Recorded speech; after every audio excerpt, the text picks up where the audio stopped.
City of Stevens Point Personnel Committee meeting, recorded February 10, 2020.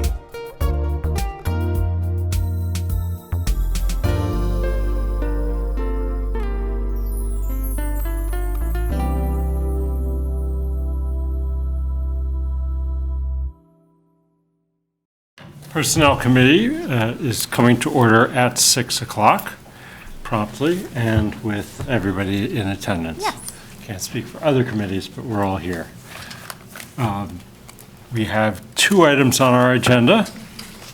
The first regards a potential reclassification of a position that is just beginning to be looked into rather than being presented to us for action. Director, why don't you? Administrative Policy 2.05 indicates that a list of positions seeking reclassification will be provided to the Personnel Committee after the request is submitted to Personnel. So that's what this is tonight. It's a list of one position just coming before you, and it has the information submitted by the department. It has already been sent on to Springstead for review. So I assume that we'll be acting on it either next month or the month after. I would, yeah, that would be my assumption as well. Excellent, thank you. Good to know that. So that's the first item. The second item echoes something that we dealt with last month. It's in response to a federal mandate relating to checks, tests of operators of vehicles, and beyond the testing that we do, testing potentially of the same people by others. Correct. So in the past, this new process is called the clearinghouse. In the past, if one of our drivers would apply for another position with another employer where they'd be required to have a CDL, if there was a positive test, we would have no way of knowing. So now this new federal law requires us to go in and do a query on all of our drivers, all of our CDL drivers on an annual basis. If something pops up, we have a relatively narrow window of time to contact that employee and get this situation resolved. So what we've done thus far is we have had all of our employees sign a consent allowing us to do the query. We've already had the majority of our employees log into the DOT website and create an account. So in the event that something were to pop up when I do the annual query, if they are already registered in the DOT system, allowing us to access any information, that will make the process go much more quickly. They wouldn't be allowed, if something were to pop up, they wouldn't be allowed to do safety-sensitive work until we resolve the situation. So last month you approved the random testing policy that covers our streets, parks, and utility CDL holders.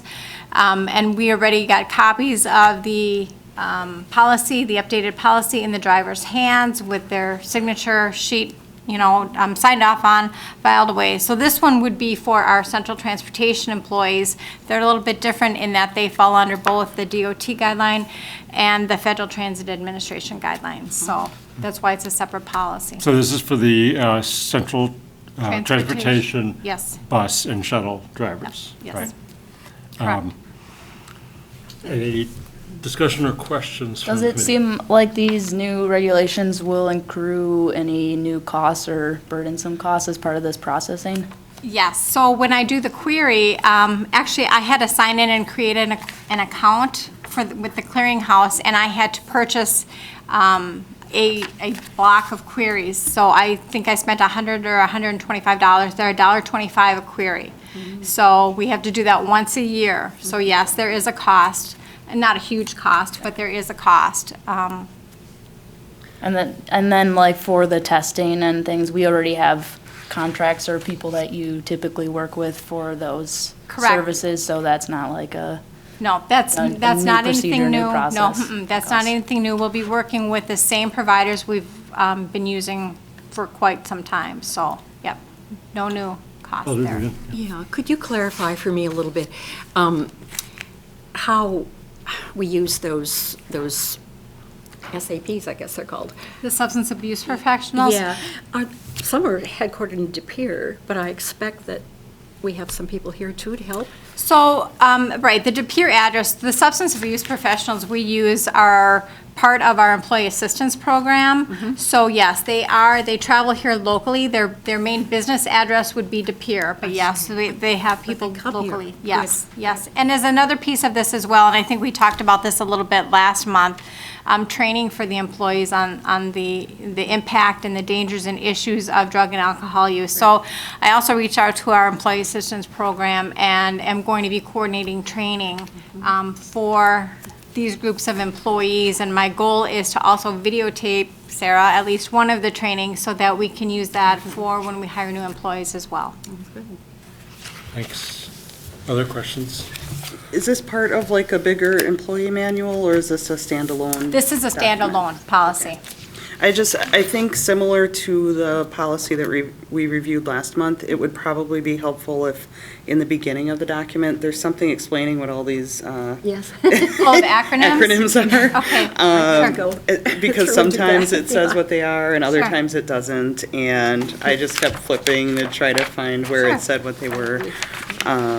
I can insert like a sheet with all of that information at the beginning. That's not a problem. Okay. And this first page, just so you know, it says City of Stevens Point. Stevens is spelled wrong. It's missing an Oh, E. I'm missing an E. There's a Thank shortage- you. We ran out of there's a I shortage knew I of could count on E's. you, Mike Kara. This is what I used to do for a living. There's also Alder one other. Dugan, you also had another question? Yeah, I just had a related question. When a person, when an employee has been found to have some issues and is taken off the really sensitive job, driving a bus, for instance, or a truck, how, do they just go home, or is there work for them? Can they It depends upon continue the working? it depends upon the situation. In some departments, we are able to find work for a period of time, not for an unknown period of time. Right. It would probably be more difficult in central transportation because they Yeah. drive a bus, whereas in streets and parks and even the utility, they might be able to find some other work for a period of time. Generally, luckily, knock on something wood, we haven't had all that many positive tests. So it is a rare occurrence when that happens, so. And there are times that people may be on a medication or something of that sort that would cause them to test positive. So then at that point, the medical review officer would reach out and contact that individual and have a conversation and get information from their medical provider before it's even noticed to us as being a positive test, so. There's a thorough vetting of I see the that. circumstances. Thanks. That just answered my question, was Oh. about medication prescription. Yes. Yeah. You know, Yes. what happens with that, and I think that's great. Yep. That doesn't come to you until after you've gotten your Correct. results, so, thank you.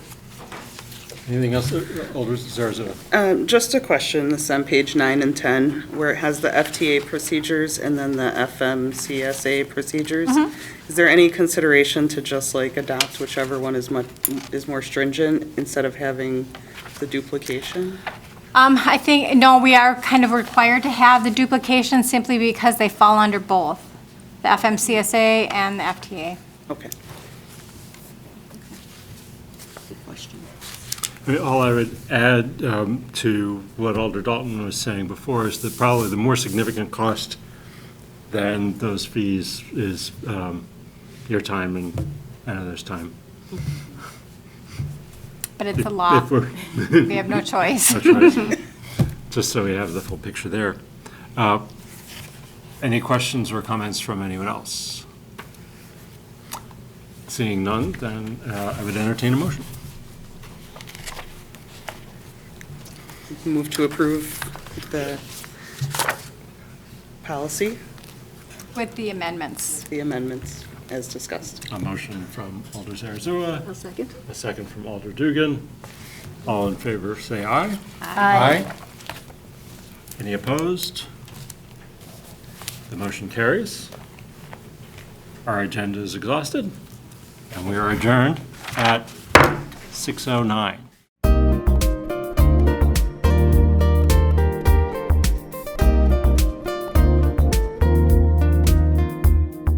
Videos of these meetings are available for viewing on the city's website, stevenspoint.com/videos.